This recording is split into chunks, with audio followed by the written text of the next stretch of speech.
Have you ever wondered where all living creatures come from? Let me tell you an amazing secret from the Quran. Allah, the Most Wise, created every single creature from water. Isn't that wonderful? Look at the creatures that glide and slide on their bellies, fish swimming gracefully through the ocean, and snakes slithering smoothly across the ground. They move without any legs at all.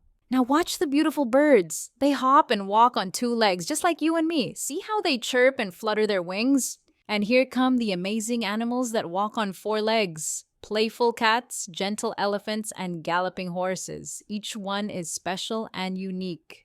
Deep in the ocean, there are so many creatures Allah created from water. Colorful fish, graceful dolphins, and tiny seahorses all swimming together. All of these wonderful creatures, big and small, show us how creative and powerful Allah is. He made each one perfectly, from the tiniest fish to the biggest elephant. This beautiful teaching comes from Surah An-Noor, verse 45. Remember, Allah created all creatures from water, and each one is a gift for us to appreciate and care for. Subhanallah.